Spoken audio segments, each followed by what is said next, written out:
आपसे डॉक्टर ताहिरा ही पूछना चाहूँगी, अगर हम अपने बच्चों पे सख्ती करते हैं एक रिपोर्ट कार्ड को डेकोरेट करने के लिए कि वो उसकी बचपन से लेकर अब तक आए, उसके आफ्टर इफ़ेक्ट्स क्या हो सकते हैं? देखिए निदा, इसकी मैं मिसाल आपको ऐसे दूंगी कि अगर हम अपने माशरे में देखते हैं तो बहुत से लोग ऐसे हैं जो बज़ाहिर बहुत ज़हीन होते हैं, लेकिन उनकी इमोशनल कैपेसिटी बहुत लिमिटेड होती है। वो एम्पथाइज़ नहीं कर सकते, वो सोशलाइज़ नहीं कर सकते, वो कम्युनिकेट नहीं कर सकते, लेकिन वो किताबों के ज़रिए से या जो इस तरह की पढ़ाई होती है उसमें बहुत ज़्यादा ज़हीन होते हैं।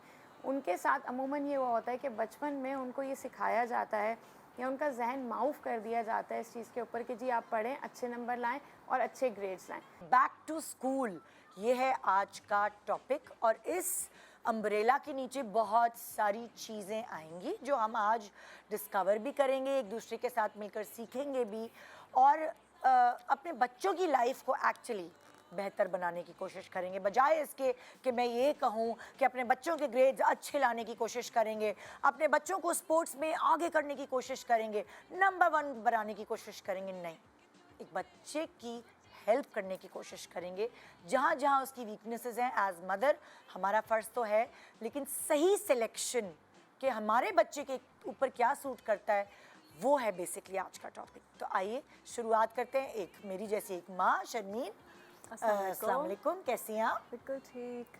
एक्चुअली छुट्टियां ख़त्म हो रही हैं तो थोड़ा सा ना टेंशन भी स्टार्ट हो जाती है। इतना रिलैक्स 1.5-2 महीने गुजरते हैं और गर्मी में थोड़ा सा हमें ऑफ मिल जाता है, तो वो अब back to square one, back to routine. इतना शुरू के जो फर्स्ट 2 वीक्स होते हैं बड़े डिफिकल्ट होते हैं टू एडजस्ट। ओके, सो मेरे पास आज हमारी हेल्प करने के लिए ज़ाहिर है एक्सपर्ट्स का होना ज़रूरी है ताकि उनसे हम कुछ सीख सकें। तो मेरे पास मौजूद हैं आज डॉक्टर ताहिरा बानो, जो कि क्लिनिकल साइकोलॉजिस्ट हैं, और आज के दौर की ज़रूरत है थेरेपीज़ एंड साइकोलॉजिस्ट के या साइकेट्रिस्ट के पास जाना। अस्सलाम वालेकुम। वालेकुम सलाम Nida, thank you so much for having me. बहुत शुक्रिया आपका आने का शो पे। और फिर मेरे पास यहाँ मौजूद हैं सैयद वजाहत अली, जो कि एजुकेशनिस्ट हैं और CEO हैं लर्निंग पिच से। अस्सलाम वालेकुम। वालेकुम सलाम, आप कैसी हैं? बिल्कुल ठीक। अच्छा, इनके बारे में भी लोग जान गए, इनके बारे में भी मैंने समझा दिया। अब थोड़ा आप अपने आप को डिफाइन करें कि आपका शोबा क्या है। सही। मैंने सिर्फ हेडिंग दी है, आपके इदारे का नाम बताया। मेरा तकरीबन 25 इयर्स का बैकग्राउंड है, जी। एक्सपीरियंस है टेक्नोलॉजी एंड एजुकेशन इंडस्ट्री के अंदर। ओके। और मैंने Pakistan, middle east and east African region में काम किया है। लेकिन आप क्या काम करते हैं वो मुझे सुनना है। बेसिकली हम स्कूल्स को हेल्प करते हैं। अच्छा। जिसके अंदर गवर्नमेंट स्कूल्स भी शामिल हैं। किस तरह की हेल्प? हम हेल्प करते हैं उनकी एकेडमिक्स को बेहतर करने में। यानी मिसाल के तौर पे गवर्नमेंट के अंदर स्कूल्स डिफरेंट ऑर्गेनाइजेशंस अडॉप्ट करके रन कर रही होती हैं। ओके। और हम पार्टनर करते हैं कि जहाँ पे हम इवेल्युएट करते हैं कि एकेडमिक्स जो है वो सही तरह परफॉर्म हो रही है, नहीं हो रही है, हम उसको मेजर करते हैं। ठीक है। और फिर वहाँ पे डिफरेंट इंटरवेंशंस करते हैं कि जिसके ज़रिए से उसको इम्प्रूव कर यानी आप थोड़ी चेंजेस करते हैं कि नहीं नहीं ये वाला कोर्स सही नहीं है, ये बच्चे वो पिक नहीं कर पा रहे, जिद्दत ये है, यहाँ पे ले जाएं, आजकल ये इन है, ये टेक्नोलॉजी मुतारिफ करा दें अपने अकेडमी में, स्कूल में। बिल्कुल बिल्कुल, है ना। इसके साथ साथ कोविड के दरमियान हमने गवर्नमेंट के साथ काम किया था कि जिसके अंदर गवर्नमेंट ने 5 टीवी चैनल्स और रेडियो लॉन्च किए थे कि जब सारी एजुकेशन हॉल्ट हो गई थी पूरे पाकिस्तान के अंदर, दुनिया के अंदर, और सारे स्कूल्स बंद हो गए थे, तो गवर्नमेंट का इनिशिएटिव था जिसमें उसने तालीम को डिजिटल किया था। ओके। और बच्चे घर बैठ के पढ़ सकते थे ऑनलाइन।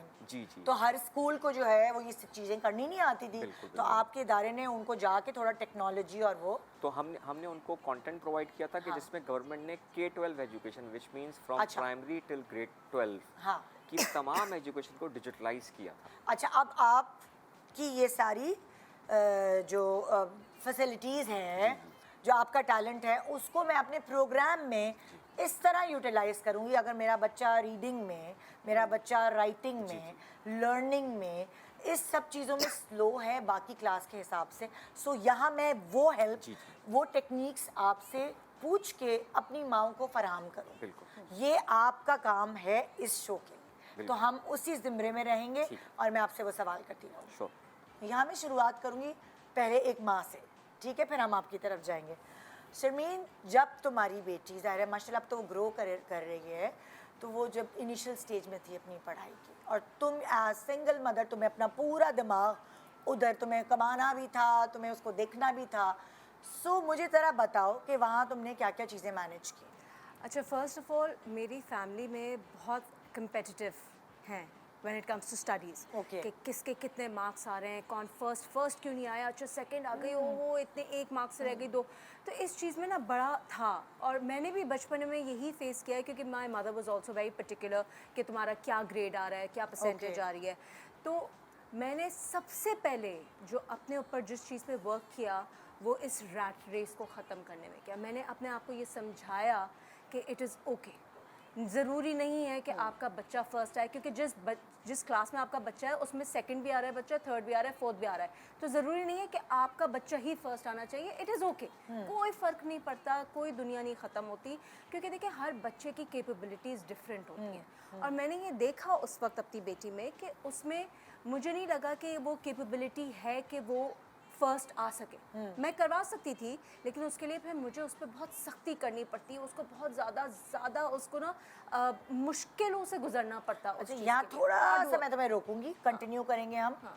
मैं आपसे डॉक्टर ताहिरा ये पूछना चाहूँगी, अगर हम अपने बच्चों पे सख्ती करते हैं एक रिपोर्ट कार्ड को डेकोरेट करने के लिए कि वो उसकी बचपन से लेकर अब तक आए, उसके आफ्टर इफ़ेक्ट्स क्या हो सकते हैं? देखिए निदा, इसकी मैं मिसाल आपको ऐसे दूंगी कि अगर हम अपने माशरे में देखते हैं तो बहुत से लोग ऐसे हैं जो बज़ाहिर बहुत ज़हीन होते हैं, लेकिन उनकी इमोशनल कैपेसिटी बहुत लिमिटेड होती है। वो एम्पथाइज़ नहीं कर सकते, वो सोशलाइज़ नहीं कर सकते, वो कम्युनिकेट नहीं कर सकते, लेकिन वो किताबों के ज़रिए से या जो इस तरह की पढ़ाई होती है उसमें बहुत ज़्यादा ज़हीन होते हैं।